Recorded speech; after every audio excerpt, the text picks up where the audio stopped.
This week, Ray and I talk about cursed magic items and write out the formula to create compelling cursed magic artifacts to put into your campaigns. Welcome to We Speak Common.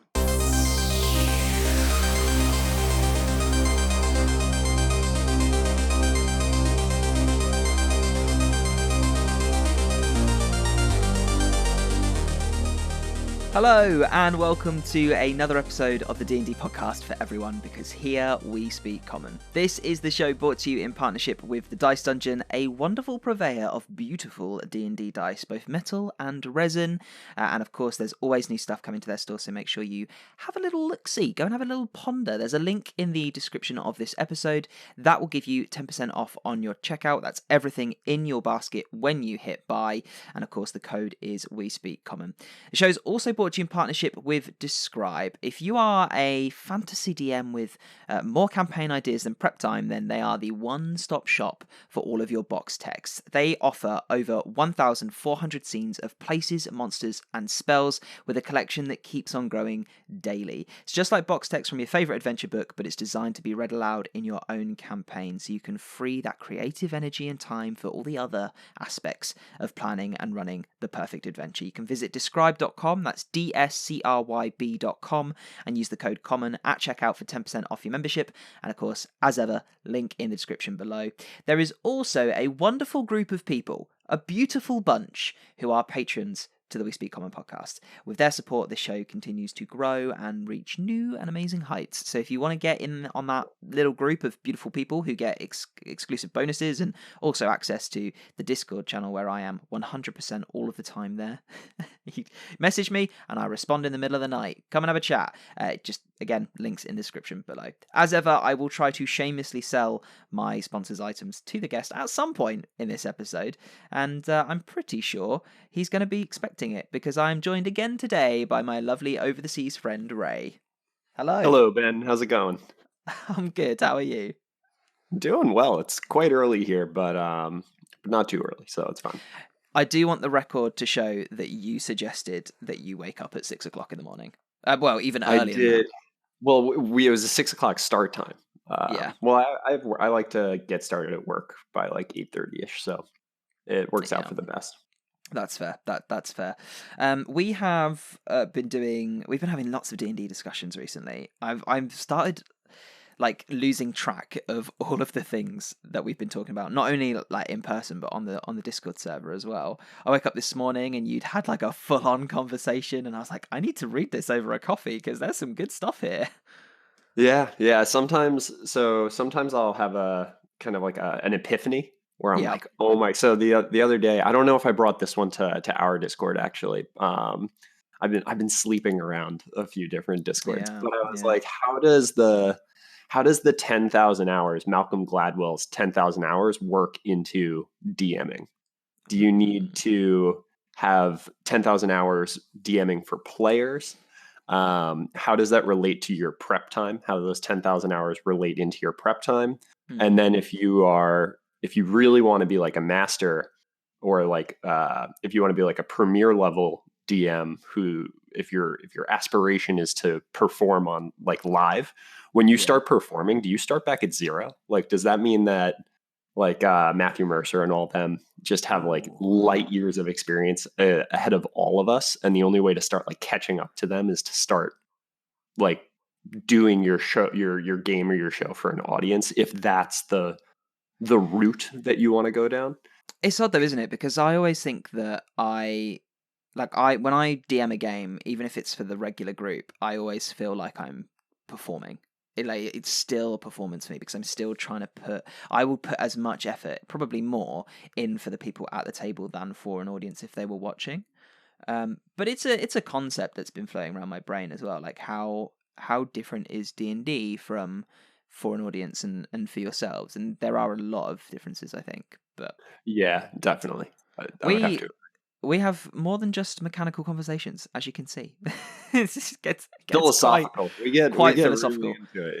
Yeah. Just don't bring up alignment, and you'll be okay. That's otherwise, I will hound you. Pull apart every single point and argument you make. Yeah. I thought of something that I was. Oh, that's right. Well, I did a an interview kind of thing with a producer over at one of the BBC stations here in England about belonging to to a community, and she's someone that I've worked with before, and she said, I really want to talk to you about it because I know that you do a lot in the D&D community, and what's it like being part of that community, and how does that feel? Would you compare it to like being a community of someone who loves a certain book or like a movie or something? And I was like, no, it's 20 times better. So yeah, if you want some philosophical D&D discussion, the podcast Discord is where it's at. Yep, it's true. I will engage, even if it's like the middle of the workday. Yeah, I will stop for D&D. Everything will stop for D&D. Yeah. Or you'll get up at ridiculous o'clock in the morning to talk about D&D. So I'm very appreciative. Exactly. So we're doing cursed items today on Indeed. Tinker's Toolbox, and this is a topic that Joe and I talked about. Do you remember what episode number it was? Because I know you went back and had a little look. It was early. It was like pre-30. Oh, right, yeah. So it's definitely like 2.5 years ago. Yeah. So a good time to revisit the topic. And we did a very broad sort of discussion around what cursed items are, how to implement them, when's the best time to bring them in, who are the best groups to use them for, that kind of thing. Mm-hmm. But it was very much a sort of 101 of cursed item discussion, I think. And so today we're going to hone our conversation in on... We're going to redefine what a cursed item is again, just to refresh ourselves and you, but then hone into what makes specifically an actual good cursed item. Not good in the sense that it's amazing and it's a good item, but good in the sense that it fulfills that niche of an item that is cursed, quote unquote, but also has that power or that aspect that makes the characters want to use it and want to deal with that curse. And then I think, hopefully, the plan is to put together some sort of tips and tricks, some sort of template on making such an item. Yeah, how do you make an item so delicious that your players know that it's cursed and they cannot stop themselves from using it? That's a very more succinct way of putting it. Thank you, Ray. That's much better. I've been noodling about this for the last few days, Ben. I'm like, what does make the perfect cursed magic item? Nice. So before we get into it, before we define the cursed item, what is your past experience with cursed magic items? Because I, as a DM, have used them if they come up in adventures. I have tinkered with some cursed items, like I've made my own, but never really gone too deep in it. And my experience as a player is that if I know it's cursed, I get tempted, but I tend to sort of wane away. I remember James ran me an Orlo one shot or an Orlo adventure where I had to go and there was an occult bunker owned by this guy, and he'd hired me to go and clear it out because someone was breaking in and trying to get all the bad stuff inside, and there was a room full of cursed items, and it was intriguing and it was interesting. And some of the items were so cursed that it was like, if you see them and you fail a check, you're kind of pulled towards them, and you have to pick them up and put them on. And so I did get a curse in that sense, but it wasn't hard to overcome it. So I've had some fun with it, but not to the point where it's been like it's become a keystone to the character. It's not become something that's been there for a long, long time. How has it been? Yeah, so cursed items define the campaign that I run for me and my players. Nice. Like cursed, when we're talking about like the things that get you excited to run Dungeons and Dragons, cursed items get me excited to run Dungeons and Dragons.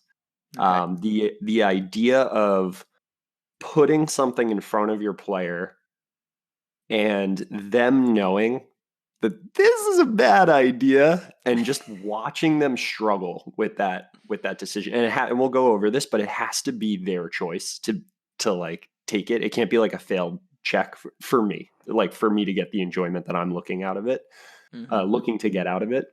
But then that decision to see them be like, yeah, it's worth it, and then they like put on that ring or that. So I'll talk about two curses that I've used in my Out of the Abyss campaign. So the first one, which is the lesser of the two, was I have a barbarian in my party, and they had entered into a fort that had a bunch of orcs that were worshiping Orcus. Okay. So, and as they were going through this fort, they found a few dead bodies of people who were like covered in these like red tattoos. And then eventually they came across like the leader who was also covered in the red tattoos, but it was giving him like super rage power. It was a character or a villain that they had come across in the past and they had actually worked with, so they knew how strong this NPC had been before they had gained this like newfound strength. And they were like, where'd these tattoos come from? It was like an awesome boss fight, super climactic.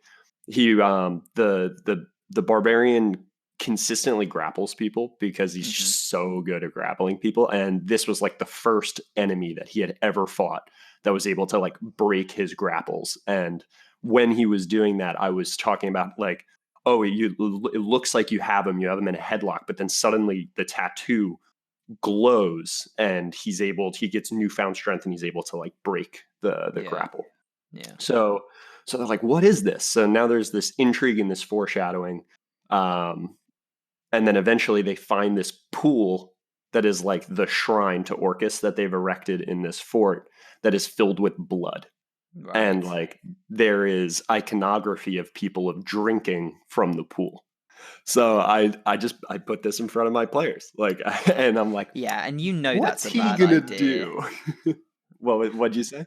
You know that's a bad idea. Like, you know that if you see a pool of blood and it's like, oh, you just drink from it, like Yep. it's not going to go well, is it?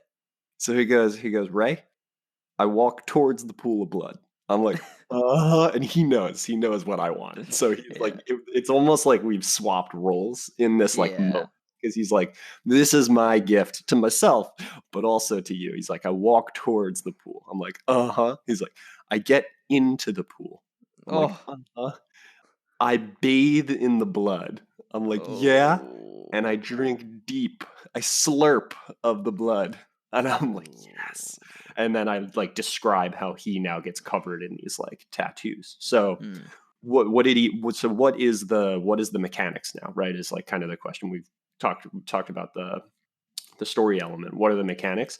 He gets +2 whenever he's raging to all of his rage damage. That's Nice. huge. Yeah.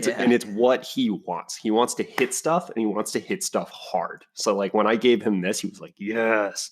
And then what's the drawback? At first, can't really tell. Which is awesome. So now he's using the item over and over, or not the item, but basically The power, over and yeah. over and over again. Then eventually he starts to have these dreams. He's a totem barbarian where he's supposed to be like in tune with nature. And he starts having these dreams of like nature turning its back on him because he is like tainted. And then eventually he goes on a spirit journey, which is like an important kind of like milestone for his character. It's like a solo adventure gauntlet style where he goes on a spirit quest, and if he dies, he doesn't get the thing at the end. And like it's important to his character to succeed. But while he's spirit journeying, this tattoo, it the tattoo manifests as chains around him, and the blood tattoo is actually his blood that's like being caused by like the chafing of the chains on his body and his like in this like astral form. And the curse detracts from his it gives him like disadvantage on athletic checks while he's raging. It gives him -2 rage damage in this like astral form. So now he's like, okay, I could lean into this curse and become a follower of Orcus, which would be sweet. Like any time That'd that be I really can cool. anytime that I can give my players a thing that turns them evil is like awesome. I love that. Or I could start trying to find ways to rid myself of this curse, and that's the character arc that Yeah. his character followed. He's like, okay, having +4 rage damage on all my attacks is sweet, but like I gotta get that thing that's important to my character at the end of that spirit quest. So I gotta find a way to now rid myself of these tattoos. Mm. That's really cool. That's really, really well thought out. And I think that is a perfect example to then go into how that defines what a good cursed item is, because you've got your benefit, you've got your drawback, but you've also got this amazing decision to be made. And I Mm-hmm. think that cursed items, or any item that's going to give you something and take something away at the same time, anything that has a give and take and you have to really consider whether you want to use it or not, should have a strong decision to it. Because often you see cursed items that are just, okay, here's this cool thing, but here's the bad thing that it does too, and you can remove it with a remove curse spell, and that's it. And it's like, oh, I'm just going to remove the curse and then I'll use the sword. And it's like, well, that's kind of, that's not a decision. Like, yeah, okay, it's a decision to use a spell slot, or it's maybe a quest to go and find someone who can remove the curse, because not everybody has that spell. But that's very basic, in my opinion. It's very static, right? Like Yes. the information doesn't change over time. And that is not interesting. So if you were to kind of like chart out kind of like the cursed item, the benefits, the detriments, and the difficulty to get rid of the item are all flat lines that do not Yes. change over time. And that is not exciting, right? Like No, we because need nothing to, develops. there's no development. Yeah, you need those different lines to be in movement. They can all be in movement, or just one of them can be in movement, right? Like even just giving someone a static like a static benefit, and that's like a flat line. It's like, this item's really good, use it.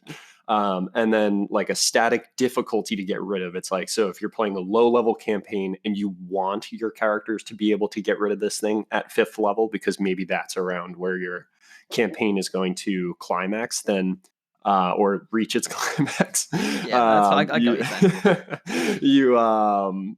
You remove curse is fine. Yeah. And then the detriment is the thing that is escalating over time. Mm. You need movement in one of those lines in order to Yeah. create a compelling item. And I think if you imagine that kind of graph for a normal magic item, it is flatlined. There aren't many Mm-hmm. items that evolve over time. There are some, and obviously we can talk about like vestiges of divergence in Critical Role and how those are interesting developmental items and how those are good to be used, I think. And it's the same principle.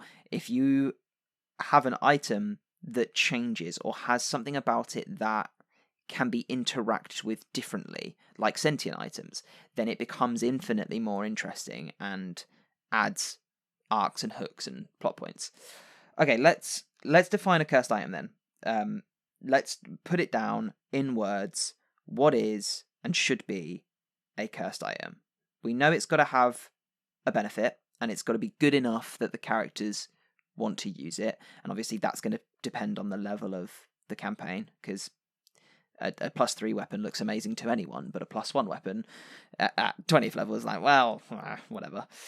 It's got to have some form of, and I say quote unquote, detriment, because it might not necessarily be a statistical detriment. It might be something roleplay related, it could be something story related, it could be anything, and that will depend on the story you're telling, the game you're playing, the group that you have.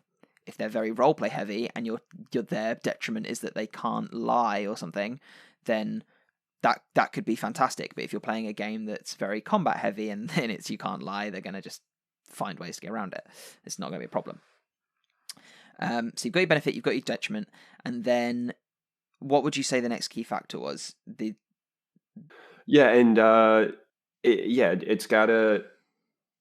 There has to be a choice involved, like Yes, for okay. a good cursed magic item. I think that any cursed magic item that doesn't have agency in Mm, some, it's at some point is a bad item.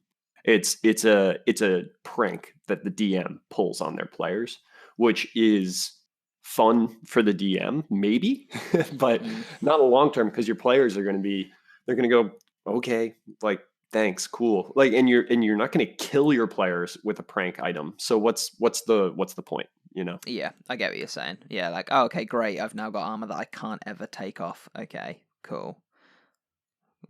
Yeah, So what? it's the so One thing I also want to bring up too is you talked about there's got to be a detriment and a benefit. Mm. The detriment or the benefit could come after the detriment. So Yeah. the bag of devouring is an interesting cursed item because it could be one of those prank items that like it's like, I got you, and now all your stuff is gone for forever. But your players eventually probably use that bag of devouring in a really interesting way. So the detriment is like we lost all of our stuff learning that this is a bag of devouring, but what poor soul are we going to like Put pass the inside it. bag onto? Yeah, like, oh, that really interesting MacGuffin that the enemy's trying to get. We'll just put that in our bag of devouring. Right, exactly. Yeah. So should we? Yeah. Okay. So I think benefit, detriment, choice, and of course, then playing around with how those things happen. They don't all happen at Mhm. once. So that's an important thing. I think probably a good segue to go into, just dropping my book there, segue to go into how cursed items are found in games, because we double checked this before we started recording, so we wanted to get it right. But most forms of identification on magic items, like the identify spell, don't tell you that an item is cursed. They just tell you what its good thing is, what its benefit Right. is. And I think that's important because if you know an item's cursed straight away, you're probably not gonna, like, if you know mechanically exactly what the curse is, you might not want to, there's too much of an informed choice there. Whereas with your example earlier, you kind of get the sense that bathing in a blood in an Orcus pit is a bad idea. That's definitely not going to be all good, but you know that the benefit is great, so you're going to risk it. You don't know what the bad detriment is, but you know there probably is one.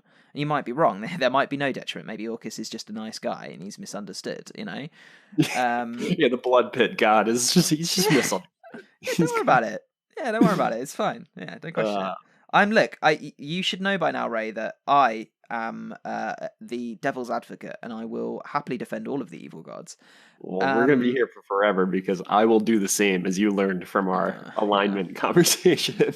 I'm evil at core. Apparently, I learned that Anakin Skywalker was my favorite character from Star Wars, and my favorite line was, "What are we going to do, Master Skywalker? There's too many of them." So clearly, I'm just a hurt individual.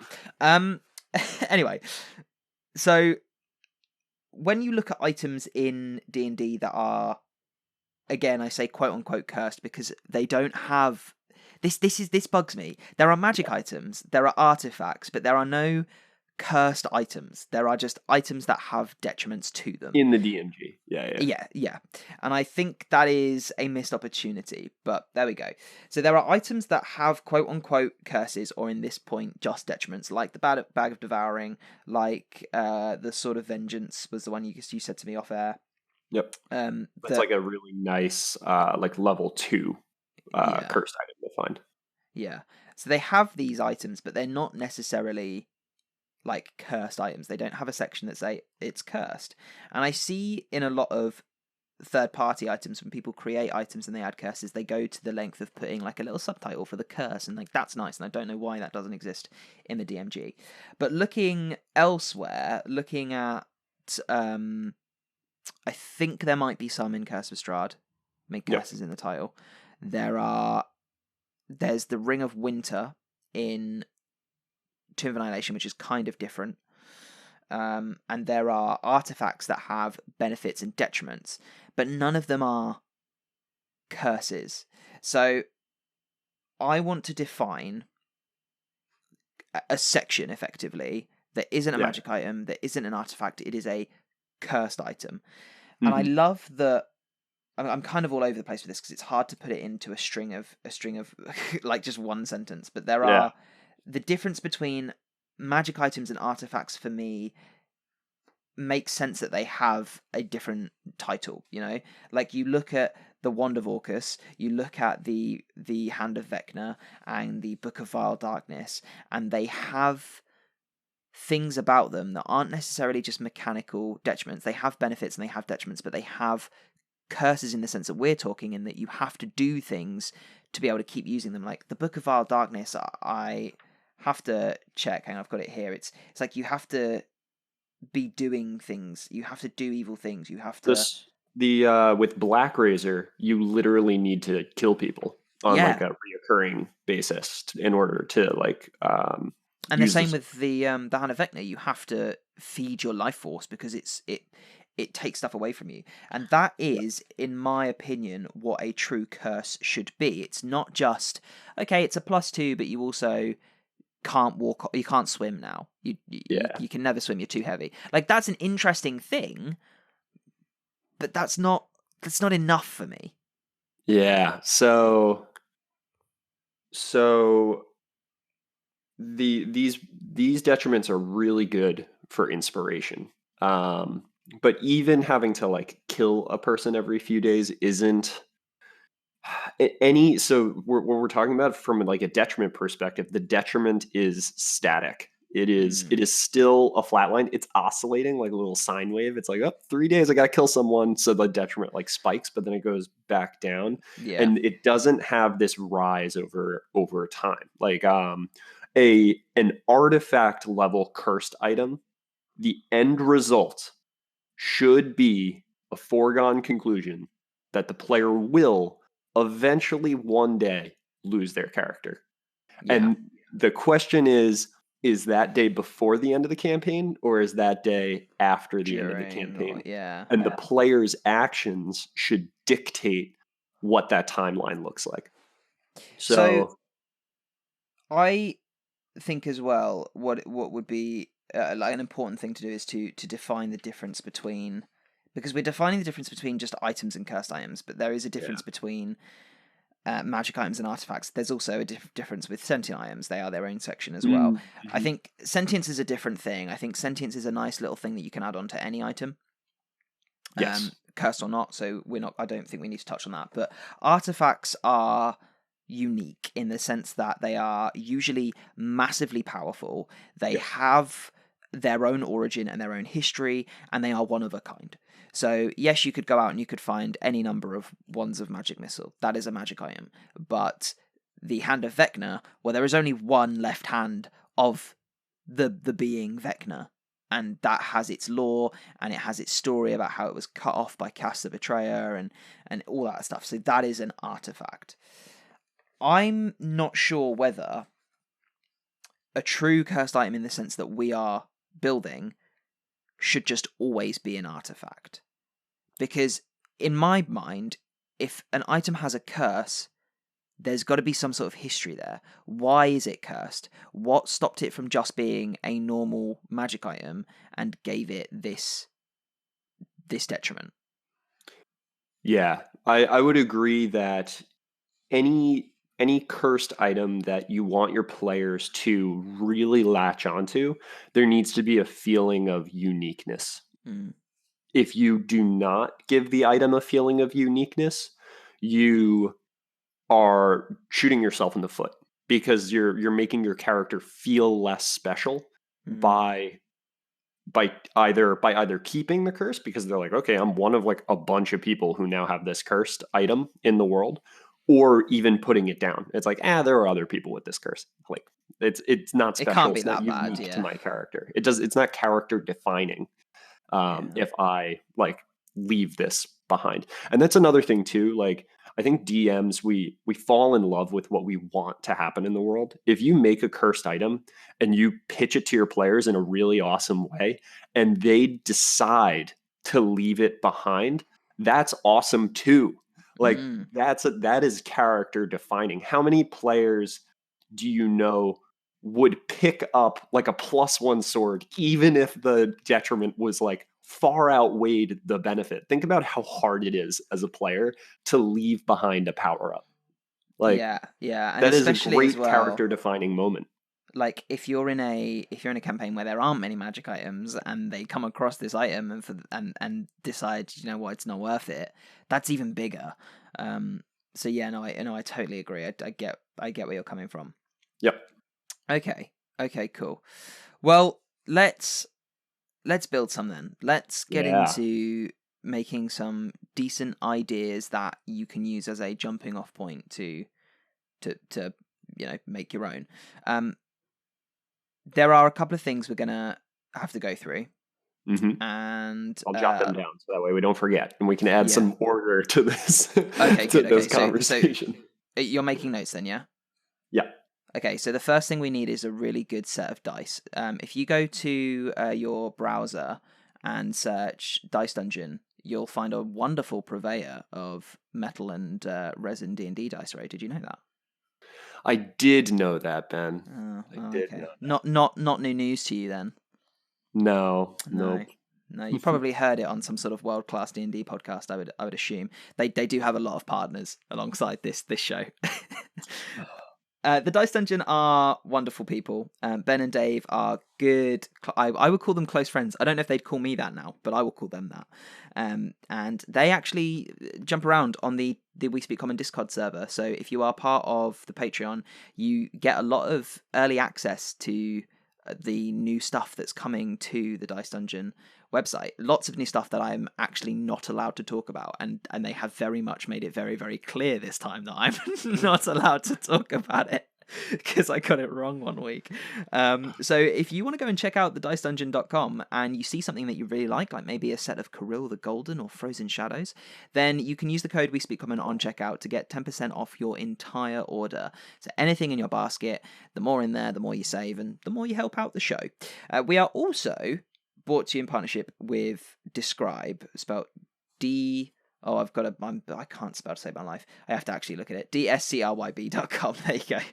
Who are a wonderful purveyor of box text. Now, Ray, I have picked out a box text that I have never read before from their service because I just watched WandaVision, no spoilers, and no spoilers, I promise. The new episodes today. Yep. I watched it this morning, yeah. Oh, man. Oh, it's very, very good. It's I don't want to wait a week. I don't want to wait a week for the next one. So I am going for Witch Tower at Night. I'll let you derive from that what you will.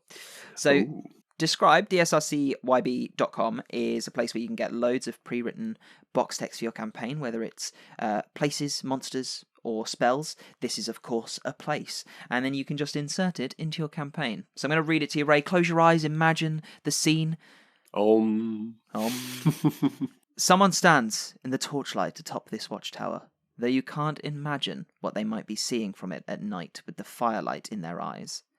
The tolling of the watchtower's clay bell rings out at a regular rhythm, but there's no shouts of alarm, nor any reason you can see for the bell to be rung so incessantly. Dun, dun, dun, dun. Who knows what's going on at that watchtower, but hey. Something's going down. Something's going down. Well, it's not happening at the watchtower. They see something happening off in the distance. Mm-hmm. And it could be behind you. You know what this is? You know what this is? This is your characters experiencing the beginning of an invasion.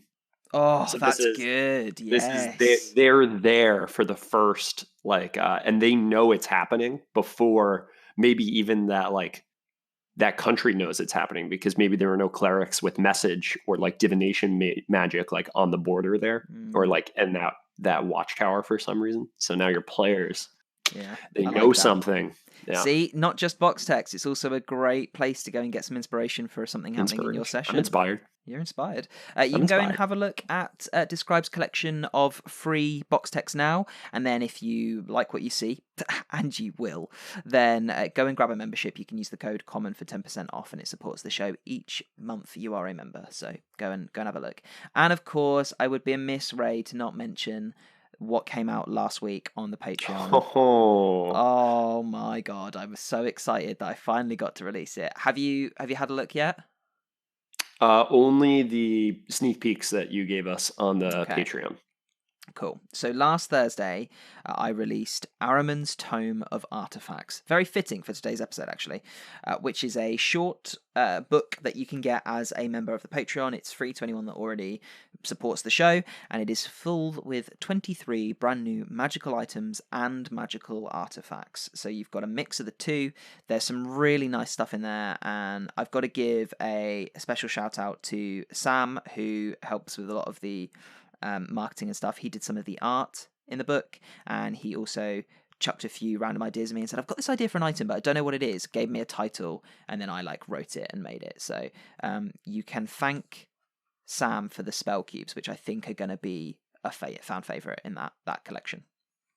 And you know what the value of that book that you just released is, Ben? Go on.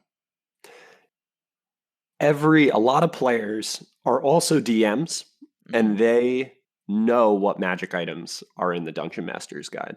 So even if you missed the mark and these items are just okay, which I'm sure they're not, I'm sure they're excellent. They have intrinsic value because your players just don't know about them. So you can put them in front of your players and they'll be like, I don't know what this is. And I can tell you right now, Ben, you put any item from the Dungeon Master Guide in front of me, I'm going to know what it is. So I'm excited to... You actually experienced one of these items in our Tomb of Annihilation session last. It's the torch, wasn't it? The torch, yeah. Yeah, the torch of the invisible flame. I was like, this is not in the Dungeon Master's Guide. What is this? Yeah. I've had that item written out in a little notebook of mine for years, literal years, and I've used it before, but something about using it from an actual formatted D&D book made it feel so much better. But no, I do say in that book that it is a very, if anything, it's a jumping off point. You can get some inspiration from the items in there, and if you think, I'm not quite sure about this, it's a good place to start and change them and make them your own. So it's so much better than the goggles of the night. So just do you want me to get it up the items? If all the items are like this one, yeah, you should read it, and then I'll talk to you. Why I've been thinking about it deeply. Why this item is so excellent. Okay, let me just grab the book here. Also, if you like any of the stories that Joe and I used to tell about our characters, this whole book is written from the perspective of my wizard Warlock. So there's lots of little bits in there. Where is it? Page 5. Here we go. Torch of Invisible Flame, wondrous item, rare. This regular-looking torch is enchanted to keep you safe from peering eyes. Speaking the command word either snuffs out or brings forth a brilliant silver flame, shedding bright light for 30 foot and dim light for a further 30 foot beyond that. As a bonus action, the light can be reduced to bright light for 10 feet and dim light for a further 10 feet beyond that. Any creature outside of the light's range can't see the light. A see invisibility or true sight spell allows the light to be seen as if it were a normal torch. So as the only party member without dark vision in our Tomb of Annihilation game, this item is particularly compelling for Zosimos. But what makes it so much better than the goggles of the night, which is something I can make as an artificer, is goggles of the night is okay, cool. Now you have dark vision also. This item, it's dynamic. It's okay. These enemies can't see me because I'm in darkness, but I have this torch up so I can see them, but I need to stay a certain distance away from them. Otherwise, boom, all of a sudden, it's not will they see me? It's oh, there's a person here and they have a torch, which is so much better than goggles of the night. It's just so much more.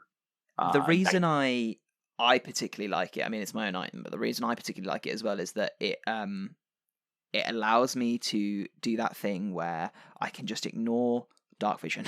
Because the thing that bugs me about dark vision is that everyone acts like they can just see normally. If they're I've got dark vision, I can just see normally. I'm no, you can't see color. You can only see in grayscale. So I was running Tomb of Horrors the other night, and one of the main hallways in there is covered in color, and there's a path along the hallway that's red. But in dark vision, you can't see that. Right. And the player's well, I've got dark vision. I'll just go in. I'm okay, well then you're going to fall down a few pit traps because you can't see this path. So it's a nice way to give the characters a reason to have light and see properly, but also the ability to snuff that light out quickly or shrink it down so that they can still feel like they're being stealthy. Definitely. Yeah, we could do an entire episode about fixing dark vision in your campaign. We probably should at some point. We should do a Tinkerer's Toolbox about fixing dark vision. I have a lot of thoughts about why it's a problematic mechanic. I think, without getting into it too much, I think that it's okay, and I understand why it's there. It just needs some clarifications. I find I just have to constantly remind people it doesn't mean you can see. It means something different than that. And it also means I can talk about my infravision mechanic.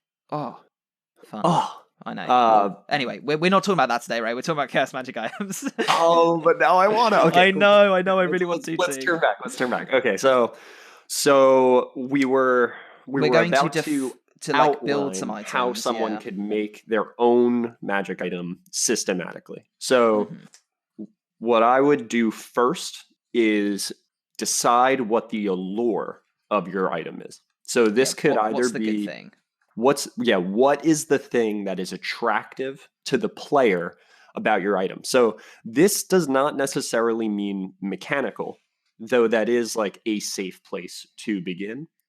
This could be story driven as well. So in the blood pit example we gave earlier, there was some like cool cinematic incentive to drink of this pit, but like the player also kind of knew that like, okay, I'm gonna get sweet tattoos and magical strength if I drink here. But there was a lot of like allure other than. So what is attractive about this item?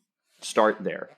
And I think if you're really struggling, there's some good places to get some inspiration. So you can look at things like the minor and major beneficial properties in the DMG for artifacts. You can look at those to get some inspiration. You can look at, like, even a good place to start could just be to find some nice art of an item and think, I want to make something that looks like this. So, that could be tattoos. That could be an amazing staff. Like, find something good about it, whether it's the look, the feel, or an actual property. And when you present this item, you should have all that stuff prepared. You don't necessarily have to use describe to get your description, though they probably do have some magic item description. They do have a lot of magic items, yeah. Well, perfect. But you want to be able to really paint the scene for your player because they don't see the cool item in their head that you have in your head because you have like the art that inspired you. You need to be able to like really sell the cinematics of the One Ring, right? Like how much more compelling is the One Ring when you describe it as like giving off this like otherworldly glow, and the sigils in the ring kind of like light up with fire every once in a while. It's almost as if the ring is like alive, as opposed to be like, yeah, you find a gold ring. There's nothing wrong with it. Wink. It's like that's not I get what you're saying. Totally. Okay. So what is the allure of this item? And that is mechanical. It's also story. Like what? And then once the player knows that it's cursed, why are they going to keep it? So yeah. So I think your benefit should evolve over time and become better over time. And I think we've jumped to stage there a little bit, because if you've got the benefit and you've got the allure, but does that, yes and no, does that necessarily have to be telling that the item might not be as forthcoming as it looks? So for your item that you gave at the start of the episode, the blood pit, Orcus, it's quite obvious there's something nefarious going on there. Your item could do that, and I think some of the best curse items will give that sense of secretism. Foreboding. Yeah. I mean, and it doesn't necessarily have to be foreboding. It could just be that, you're getting the sense that there's something going on behind the scenes here, like an arcana check, like, there's a strange aura of magic that doesn't permeate from a particular school. You can just feel this aura. Or if you've got players like I do, who as soon as they get the chance, like, I'm going to identify it. Why do you think I'm playing an artificer, Ben? Exactly. It's like, okay, well, you identify it, this is what it does, but you also get this underlying feeling that there's something hidden deep within this item. And that might make them think, okay, it needs a legend lore. Maybe it's an artifact. Maybe it's a vestige of divergence. Yay! Oh my god! But like, oh god, and then it goes completely opposite way. Yeah, it is, but it's all bad things. The more you unlock, the worse it gets. That could be fun, actually. But that kind of sense that there's something else going on there, and maybe it's an artifact, will help lead into the development of the item, because we are kind of using the artifacts as a bit of a template. So yes, you kind of want them to know that something's going on, but it doesn't have to be that they know it's cursed. So something that we need to talk about here is when you create this item, you need to have an idea of what the run rate of this item is. So is this an item that you want to reach a climactic point at the end of this arc? Is it at the end of this dungeon? Is it at the end of this campaign?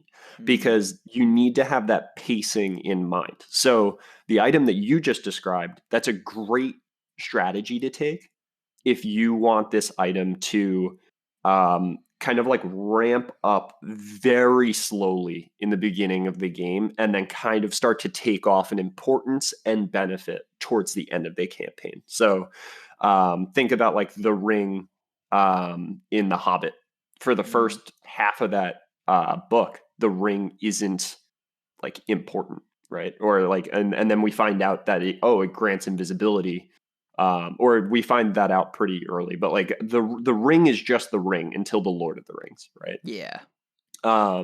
So it's like, are you playing that long game, or are you trying to like have this item become really bad right around when the players get remove curse? Because if you want this item to be ramping up towards the end of your campaign, you're going to need to associate removing it with like a hollow spell or a wish spell instead of a remove curse spell. And I think this is a good point to say and to point out that these items offer you a lot of creative freedom as the DM, and this is the benefit of them, because you can tie an item like this directly into your campaign. I was actually speaking to a DM friend of mine, talking about his campaign and what he's got going on, and fixing some things, and he's got an item that is linked into the story, and the players have a part, like it's in parts, and the players have a part of this item, but they don't know what it is. They've just got it, and like, they might come across another part, and then they'll start to realize that it's tied into the campaign, and this item is both good and bad. It's not a cursed item, but it can be used for both good and bad, and it's kind of a MacGuffin.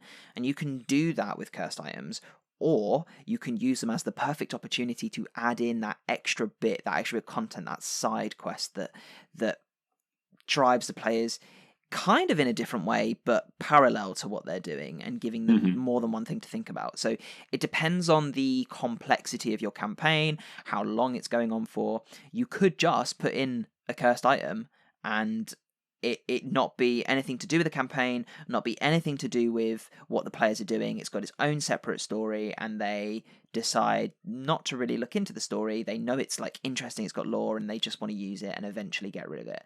Or it could be tied into the story in a way that is either running alongside it or actually linked to the campaign story. So there's options here, and it's working that out is what's going to really put that item into like the god tier of, this is important to us as players.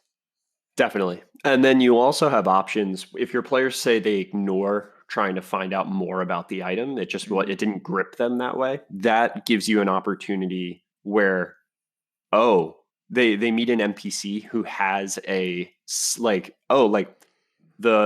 Deathly Hallows. Like if you find a Deathly Hallow, you think it's just a really powerful item. Harry doesn't know. Well, spoilers. It's fine. It's been out for years.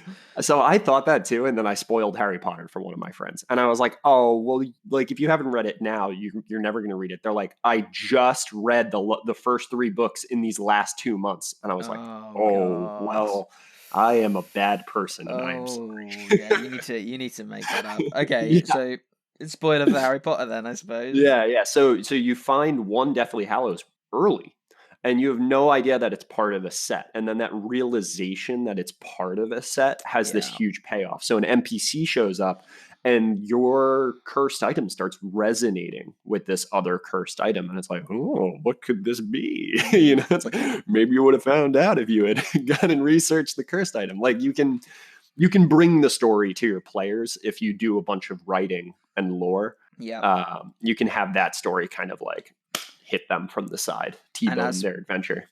Oh yeah, absolutely T-bone. As we know as well, this is a precedent in D&D. Let's look at the sample sent the items, page 216 of the DMG. Black Razor, Whelm, and Wave, the three items in White Plume Mountain. They don't know why, but they all have a strong affinity for each other. So, it's happened before. And again, it's your game. Do whatever the hell you want, man. The Hand of Vecna and the Eye of Vecna. Yeah, and the Sword exactly. of Cass. All these things are connected. Yeah. So what were we talking about? We were saying you've got your good benefit, and you've made it clear that it's got some sort of something else going on about it. You've decided whether it's going to be linked into the overall campaign or whether it's just going to be a nice little extra.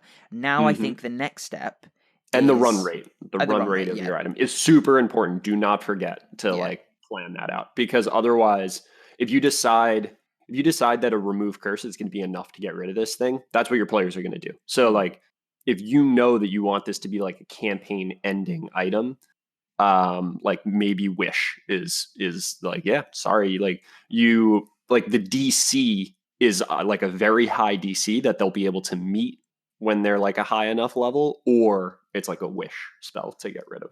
Yeah. So then I think the next step is doing the actual lore and the history of the item. So you've got this item. Let's say you're making a sword that is a +3 sword, and it grants the players the ability to blink, right? But in a controlled manner, so not just that's a great randomly. Item. Not I hope that's in your book. Hey, I mean, who knows?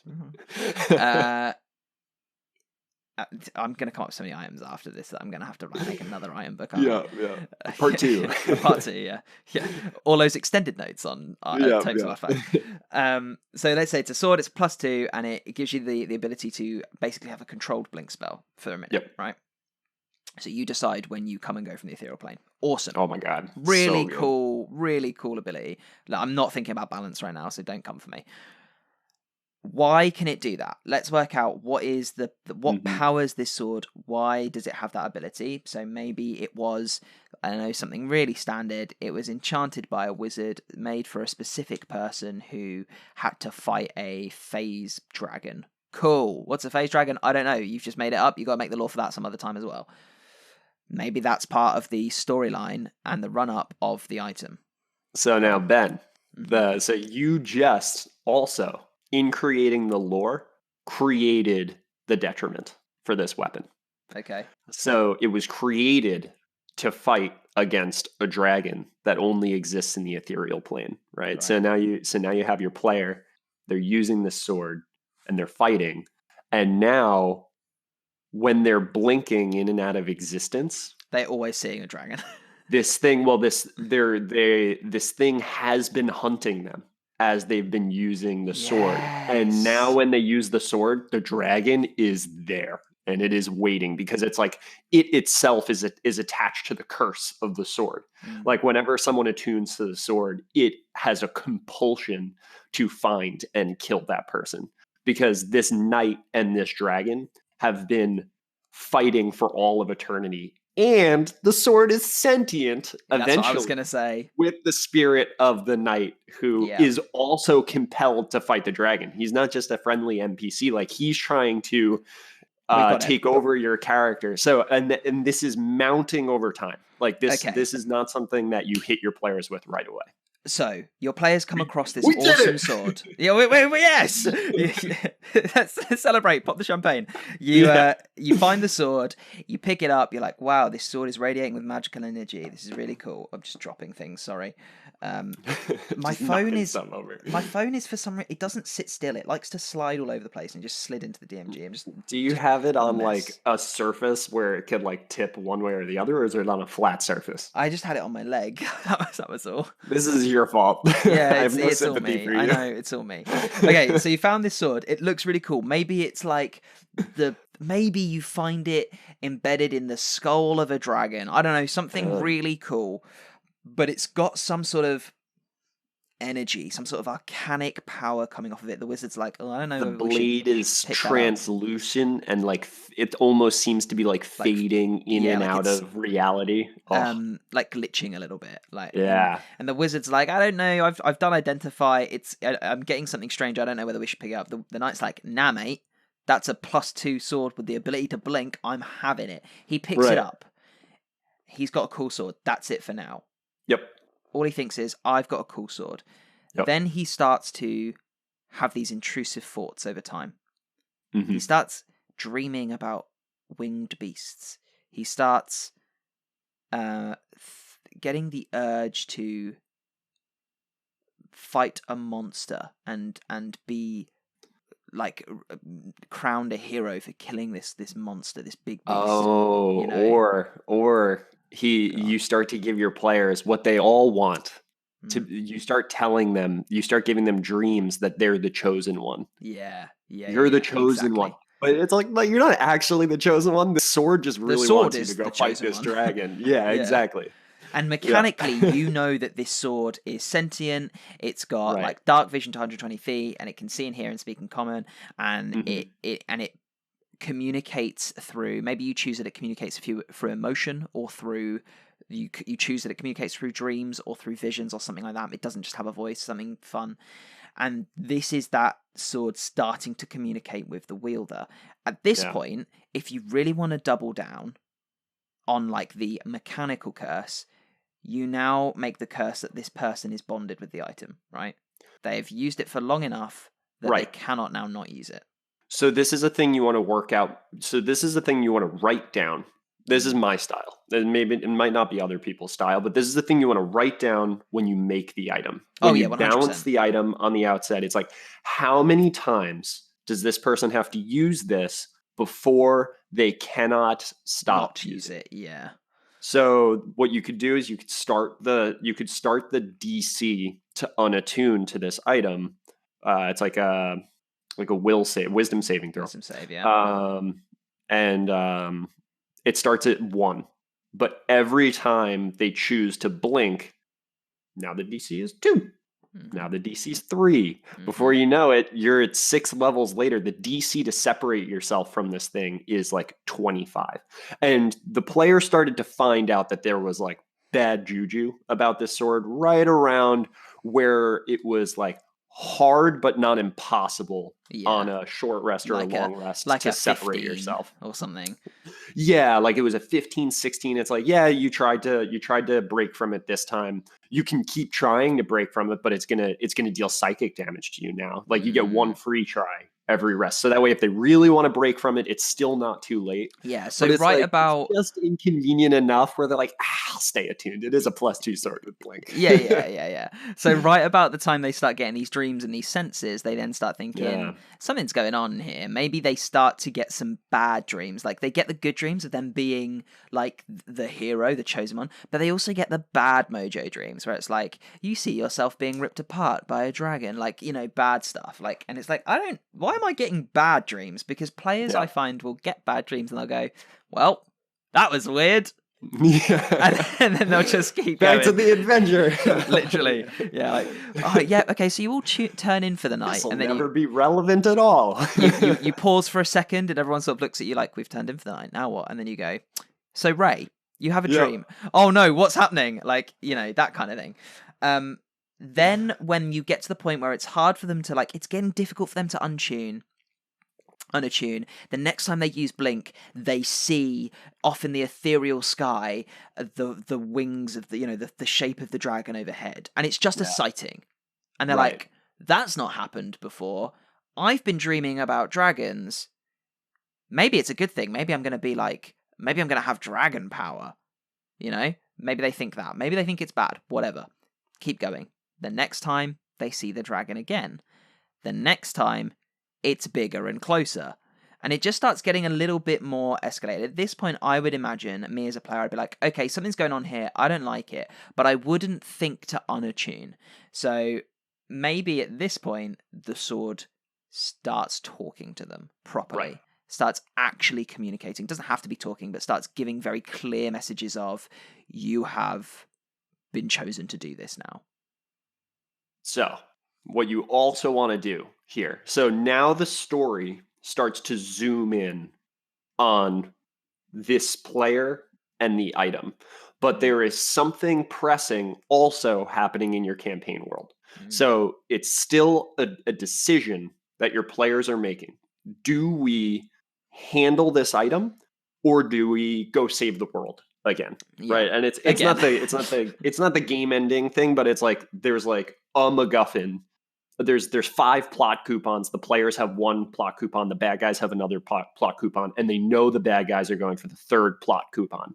And it's like, oh, we're gonna fall behind because we gotta go deal with your stupid sword. And then it's all your fault, Ray. So we talked about this earlier. The player, a compelling magic item will result in the removal of a player's character eventually. Yes. So how many blinks is that? Maybe it's a very high number. It's like 35 blinks. Now the DC is 35 to unattune to this thing with a wisdom save. Still possible with like the right build, buffs and stuff like that. Certainly very difficult. And they will fight this dragon. That is happening. Is the party going to be there to help them? Are the party going and finding creature. Right? Yeah. Is the party going and getting potions of etherealness, the things that they will need to be there with the player to help fight against this dragon? Maybe there's a cleric who has the blink spell, and they're holding all of their actions for like when they maybe blink back into the ethereal plane.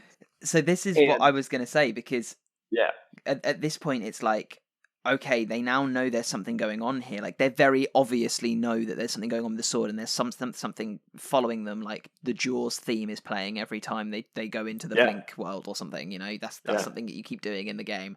That's quite fun, actually. I would do that. Why is Jaws playing? Have the music in the beginning. If you're someone who's super into choosing the music for your campaigns, have the music when they go into the ethereal plane be like adventurous and upbeat and awesome, and then like as this item is turning into a curse rather than a boon, the music is foreboding. You start playing like the pure evil or like overloading dread music from Octopath Traveler, where it's just like some bad stuff is going down. And I don't know what. It's like the version of you try to sleep and it says you can't sleep when there are enemies nearby. And you're like, where? Where are there enemies? Right, exactly. But it's this point where the party might think, okay, we need to research this sword. And this is where your then history comes in your lore. So when you've made the item, you need to make the story. Why is there a dragon in the ethereal plane? Why does it have to be killed?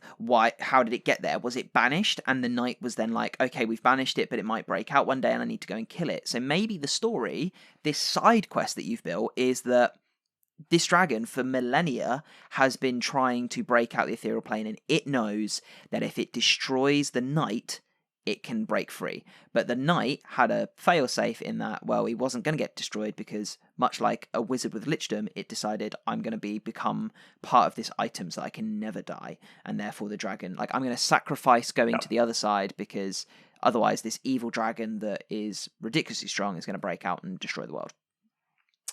So you've researched this history in the same sense that you're like, okay, now everyone's going to research and get the things they need, those potions of etherealness, to get to that point where they make the decision of, okay, we know what's going on, we know what we need. Do we do this or do we do the quest for the storyline? You ready for the second horrible thing that the players find out about? The first is that the dragon is hunting them down. The second is? Yeah. The second is also a benefit. So we talked about having as many dynamic lines for a compelling campaign defining magic item. You don't just want the detriment to be scaling up. You also want the benefits to remain compelling. Like, what's that? Like the vestiges of divergence are so compelling because it's like, ooh, these are the abilities I got when it awoke. What abilities am I going to get when this item like ascends and becomes its like final form? So the player's like, oh, I could unattune, but there's another ability in here that I want to find out about. The sword has like you said, the knight made a failsafe. And the failsafe is that whenever the holder of the sword dies, like the black staff, the soul of the wielder is trapped inside the sword. And very Excalibur from Seven Deadly Sins, as you use this weapon, you start to end All Might from spoilers, I guess. Sorry. as you use this weapon, you start to unlock the skills and defining abilities of the previous wielders of the sword. And they become people who you like have NPCs that you start to get a relationship with. Yeah. And if your character dies, they get sucked into the sword. Yeah. Game over. Revivify is not going to help you. Cursed item. The only way to be complete. freed is to complete the quest, destroy the someone dragon, else to pick up free the swords, trapped souls, and then maybe a revivify might work. Yeah, that's good. That's good stuff. Okay, so we've got this one fun quest to link it in, and this is the thing. This is a cursed item in the sense that it is a curse, but it's more like a quest line. But you are cursed because you now can't get rid of this sword. You're now stuck with it. You're going to lose your character. Yeah, like unless you succeed. The clock is ticking as you're fighting now. It's not just you choosing to use blink.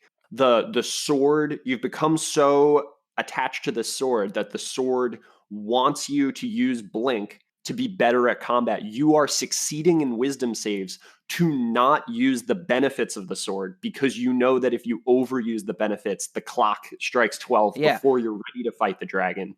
It's this like every combat is like for this player is like, oh God, please let me not blink. Because but this is the thing. We are not ready. Like if you're using this sword, like, yeah, you could get to the point where the player is like, well, I'm just going to not use the ability. But you then force your players into situations where it becomes a necessary tactical move to use that ability. And you play the long game. And yeah, as soon as they know something's going on and they know that this thing is coming and this line on this chart is going up and up and up, they're going to start thinking, okay, is it worth using it now? And every time they use it, it's like failing a death save. Every time they use it, it's like a tick off the box, and they can see it accumulating. And that's what makes it a compelling curse item, is that it's good and it tactically makes sense. And it's not just a mechanical detriment. It is actually, a physical sense of dread of like, how do I could just never use the ability, but I really need to use the ability. And also I can't get rid of this sword until I complete the quest. Like, it is a physical curse. And like the way that you introduce that the item is weird, or a way that you could, is you're in combat one day and now you've used the sword 10 times. You've reached kind of like a threshold, and the DM is like, do you want to blink? And the player is like, I don't need to. Like, I'll save one of the blink charges, right? It's like a recharge ability. So that way it's like not super, super OP. And then you're like, the sword wants you to blink. And the player's like, what? That's weird. And you what say, about? I need you to make a wisdom save. And the player rolls like an 11. You're like, that's high enough. And they're like, that's a low wisdom save. It's like, for now. yeah. And like, that's the weird, it's like this sword only has benefits. Why is it trying to force me to use a benefit? And then it's like, that number is also attached to the like unattunement DC. So like maybe the player like tries to unattune from the item, and they're like, oh, this is a cursed item, I'm not going to be able to unattune. And it's like, okay, roll a wisdom save. And they roll like an 8. And it's like, okay, yeah, you succeed. It's like, that was easy, I reattuned. You need these things to build up over time. Otherwise they feel cheap. You need to foreshadow. Like, so you need to sew over on the like the what's the word? It's like when you tell someone where something's going by showing them. Foreshadowing. Yeah, that's more literary though. You need to lead the player. That's not the right word either, but I'll get there. I get what you're saying though. So I really want to talk about, so we talked about one of the cursed magic items I put into my campaign. Now I want to talk about like the item that exists in my campaign right now that is like the sword that we just made. Okay, cool. So what do warlocks want more than anything? Power. They want power, and they want health. Yeah. 1 hit points. so I have a player in my game who's very experienced and has mastery over the rules. So I knew I could make a crunchy item for them with a lot of moving parts. Like we were talking about those different sliders. On this item, every single one of these sliders is in motion. Like this item in itself is like complicated enough for it to be like another player character. Yeah, so I'm like this player is almost bored by like just the typical abilities that a warlock has. Like I'm going to give them a whole extra suite of things to be worried about. So I make this ring, and the ring is it's like his connection to his patron. So they find this reoccurring villain.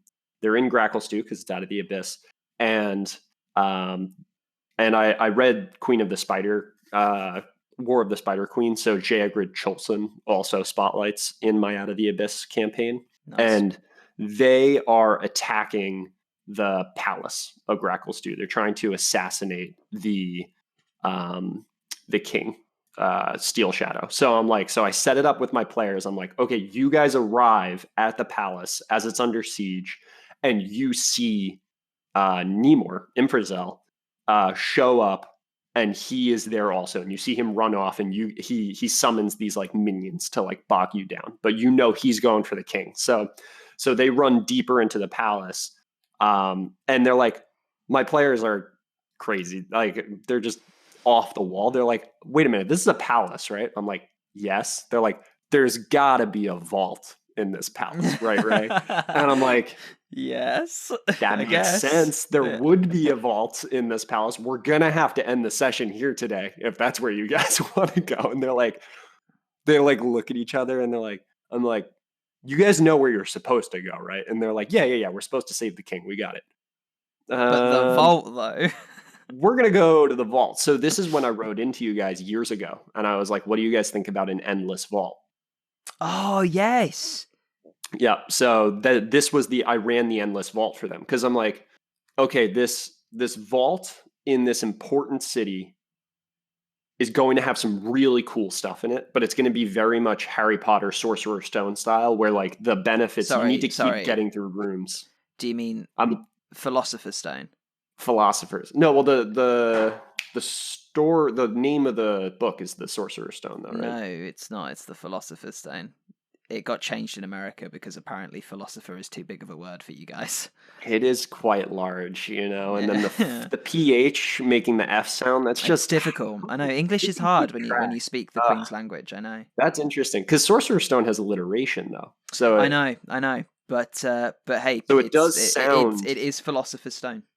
Interesting. That's a fun fact. So now we're like 3 tangents away. Oh, so, it's fine. It's fine. So my players do the vault instead. We can talk about that some other day. So it's not endless. They finish it. No, they turned back. So on the show, you said it's obvious they'll just go until they're all dead. Yeah. And at a certain point, they did turn back, because they almost died, and they were like, "We are gonna die. If we should probably go and save the king." Right. So they return, and as they're leaving the vault, they collide with Nemor, who is with Jarlaxle, because he hired Bragendarth to help out, and they have just finished assassinating the king, and the players are like, oh, damn. Well, we knew that was going to happen. So Nemor is connected to this Warlock's ring. And he has these and he approaches the character, and he's like, Isotar, that's the character's name. It's like, are you ready to take the next step? And the Warlock's like, what? And he's like, I can unlock the true powers of your ring for you if you're ready. And he extends his hand out for a handshake. And this is, again, me saying, like, these guys are bad. They just assassinated a king. They've destabilized a city. Like, this is a bad dude, and he's asking you for a handshake connected to your Warlock's patron. And the player is like, yes, I would elect to shake the hand. Of course I will shake that hand. And why would I not? I just basically killed a king by my inaction. Yes, I'll shake the hand. Right. So he goes in and unlocks the power. So So nothing happens at first. It's just whenever he's in combat, I let him know that the ring would like some of his energy. And if he's willing to give the ring some of his energy, like there's like a reciprocal feeling from the ring. So he's like, what? He wants like a spell slot. I'm like, no. Like it wants your life essence. He's like, give me okay, some hit points. Yeah. I let it take a hit point and I see what happens. So the way the ring works is if you put in any hit points into the ring, you get twice as many hit points back in temporary HP. Nice. So on that usage, you have more hit points, but any hit points that you put into the ring are gone permanently. So you put 10 hit points in, you get 20 back in temp HP, but your HP maximum has gone down by 10. By 10. Wow. But every time you use the ring, you get all of the temp HP back that you've ever gotten. Oh, Jesus Christ. So, okay. So right there, we have a cyclical spiral. And we all know where it's going. I've just realized there's a cursed item in Ahriman's Tome of Artifacts that I haven't even realized is a cursed item. Gone. That's awesome. The Wand of Blood Magic. If you've got a copy, go and look up the Wand of Blood Magic. Nice. So now the player, whenever they're in a tough situation, they're like, I need to get, all I need to do is give this thing 1 hit point and I'm going to get 30 temporary hit points back because I'm already like 15 under, right? Yeah. I'm already 15 in debt to the house, but that only recharges on a long rest. Right. So this player is like, okay, like I don't really want to use it. And like, why would I ever put in more than 1 hit point? So what I did was I gave this player a scratch off sheet.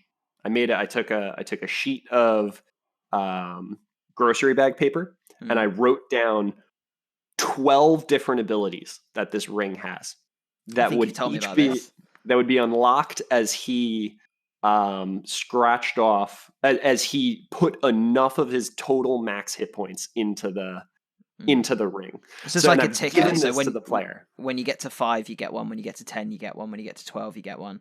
Exactly. Yeah, and it's like a skill tree. Like you're literally like scratching these things off to see what like the next ability you get is.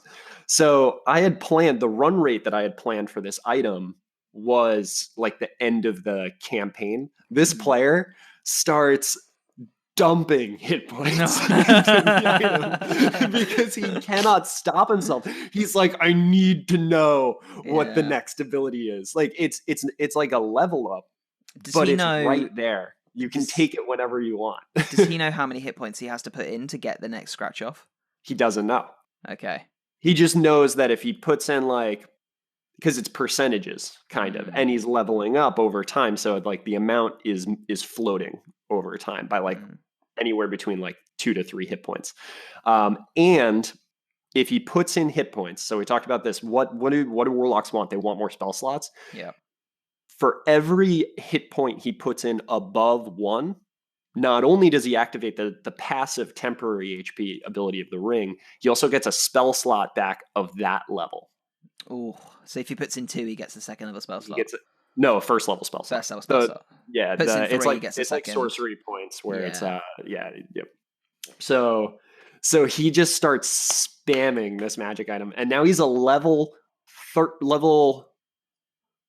13 Warlock, and he has 22 maximum hit points. Oh God. Oh, Jesus.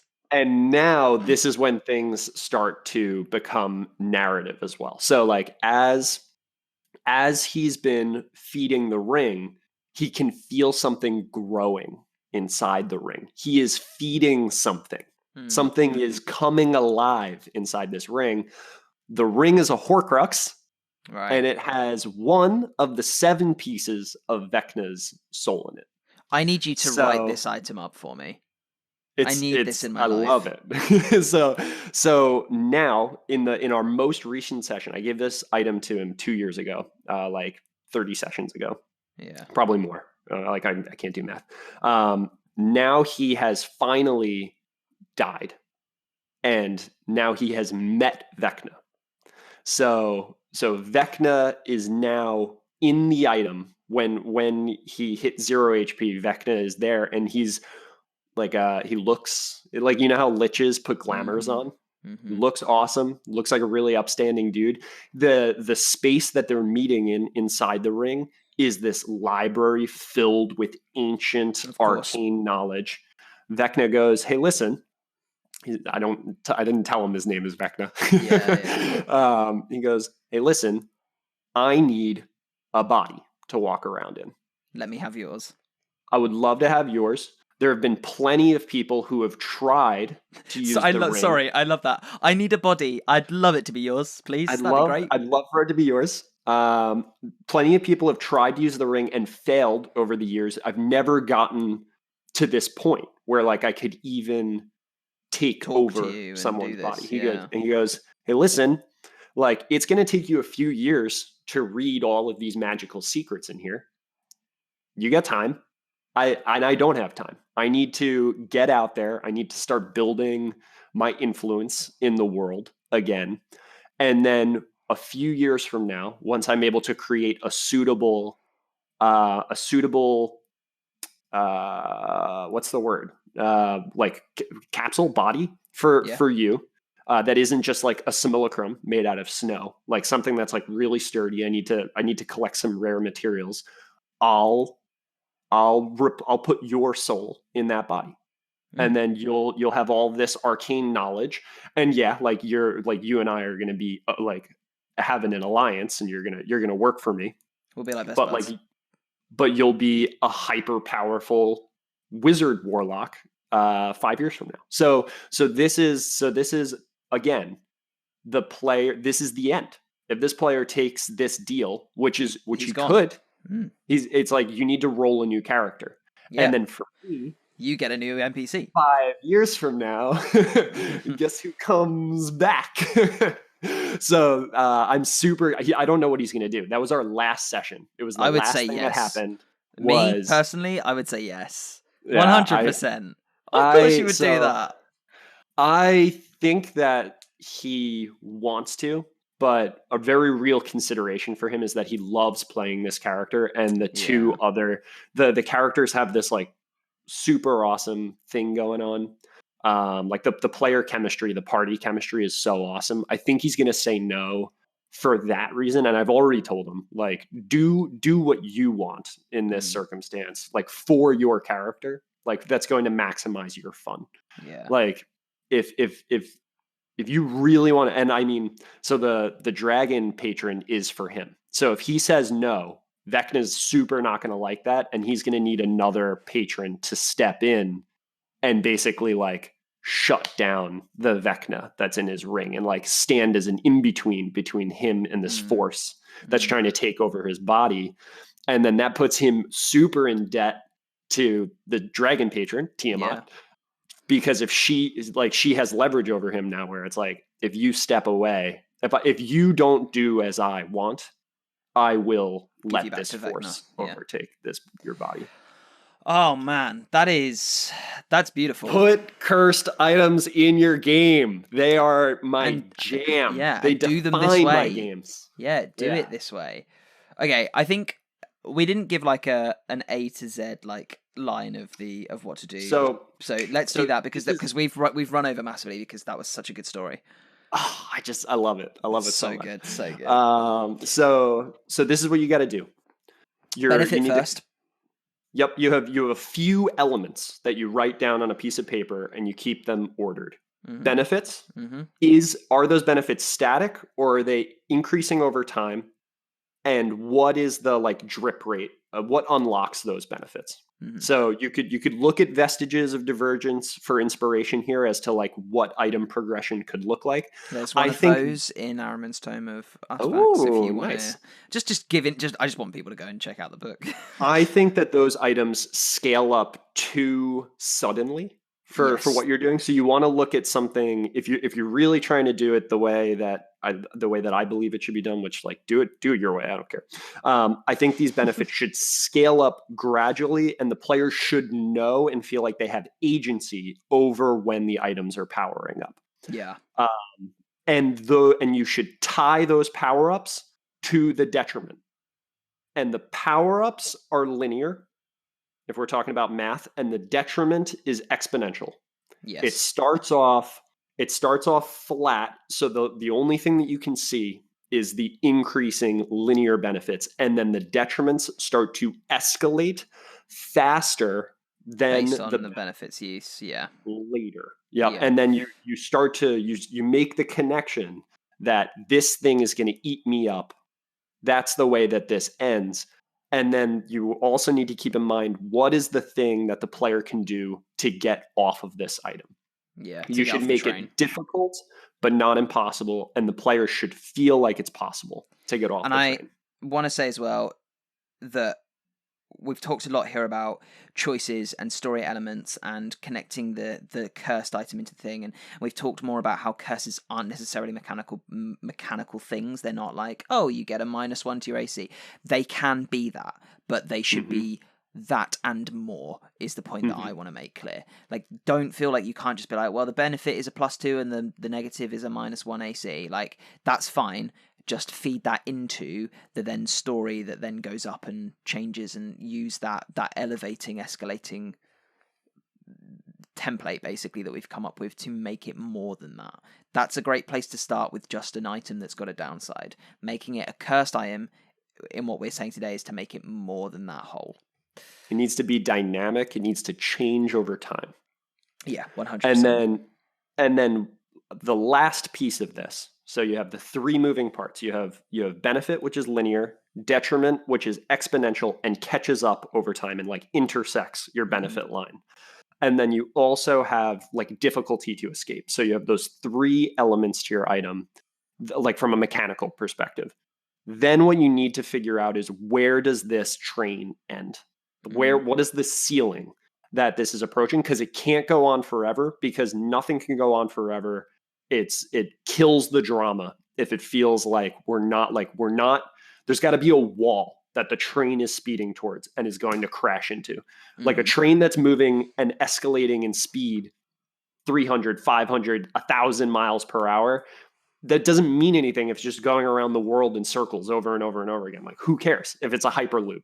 It's got to be speeding towards a wall. So if you want your item to not be campaign defining and smaller in scale, that means like your player losing an arm or something like that. Something that can be replaced with a magic item down the line. If we're talking about something that your players, that is going to be like campaign defining, it means that your players are going to lose your character. That means they're either going to die or their character is going to be overcome by the sentience of the item, and they become trapped away, sealed away somewhere, or look at things like the imprisonment spell. Yep, all those things. And you need to be communicating with your player that like, hey, is what's happening at our you can do this after, like a day later in text messages or a phone call, and be like, hey, are you cool with what's happening in your in the campaign? More experienced players, I think, are going to be more on board, because having a character for them isn't the thing that's awesome. If this is a player's first character, they are going to be more in love with just having a character than what is going to happen to their character. So you need to, I'm not saying you can't use this with new players. I'm just saying you need to be open with communication, and you need to be okay with the idea that your player is going to say no, even though you've like planned out this whole thing. And then you gotta course correct. That's what Dungeons and Dragons is all about. That's what makes it more interesting than writing a novel alone in your room. Exactly. 100%. And that's why, even though I've got novel ideas, I probably won't ever write them, because I just like doing D&D more. It's just better. It is. It's just more fun. You get to come up with the ideas and then share them with your friends immediately without any of the writing work in between. Yeah, there's no drafting. I mean, there is, but not really. Okay, look, we're gonna have to stop it there, because we've been rambling on, and it's all good stuff, but I don't want to overload anyone. Now I'm hooked up. Now I just want to go and run Dungeons and Dragons. Well, hey, look, we've got a game tomorrow, so that's right. And we're doing some jungle exploration. Who knows what random encounters you'll run into? We're level 3 now too. You are, yeah. God. Good stuff. Yeah. You're gonna have a hard time killing us now, Ben. We just got a whole lot stronger. I got some tricks on my sleeve. Okay. My friend, it has been wonderful talking to you about this. I've really enjoyed this sort of fun breakdown into these items. So thank you very, very much. I love this stuff. I live for this stuff. Could I tell people where they can find some of my stuff? I was just about to ask. Go ahead. Nice. So I'm on the DMs Guild now. I just released that Dragon Warlock Patron that I talked about in the episode. It's called Pact of the Dragon God, designed by Raymond O'Connor on the DMs Guild. It's a full-on dragon-themed Warlock Patron for Bahamut, Tiamat, Nicol Bolas, Nismizit, whatever dragon deity you have in your world. This is in there. You know it. And I have my own show running off the rails.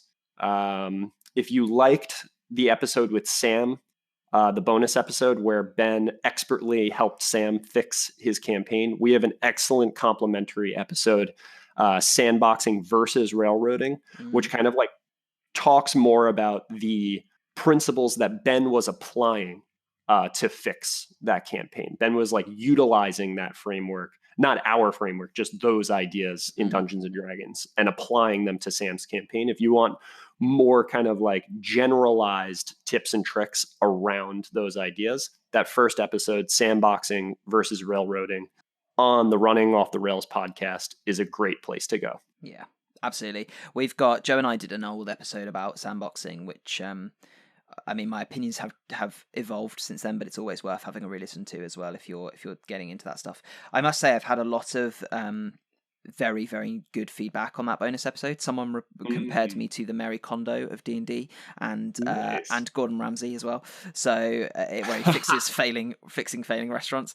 So we will definitely be revisiting that format sometime in the near future. So if you enjoyed that, don't worry, there'll be more. There'll be more of that. I like to use my bonus episodes as a kind of like testing a new format and see what people think, and that's got a lot of good feedback. So we'll be doing that again in the future for sure in some Table Fable episodes. Wonderful. Well, Ray, thank you very much. As ever, if you want to get involved with the show, WeSpeakCommon.com is where all the links are. At WeSpeakCommon on Twitter, WeSpeakCommon@hotmail.com is the email. And if you see me on Reddit, it's probably me. All the links to everything, best place to go. Just go to the Twitter or the Instagram, and you'll find the link tree under WeSpeakCommon.com, and it's all there. So go and get involved. And if you want to get a copy of Aramin's Tome of Artifacts, just head on over to the Patreon. Cool. Ray, thank you very much again. It's been a pleasure. I will speak to you probably tomorrow when we play some Dungeons and Dragons. I can't wait. Cheers. See you later. Bye.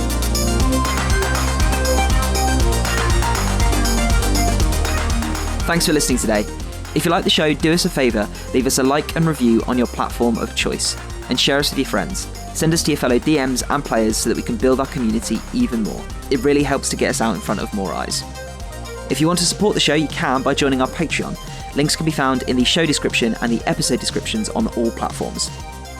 The music in the podcast is Street Dancing by Timecrawler82. It's licensed under a Creative Commons license by NC. You can find it on the Free Music Archive.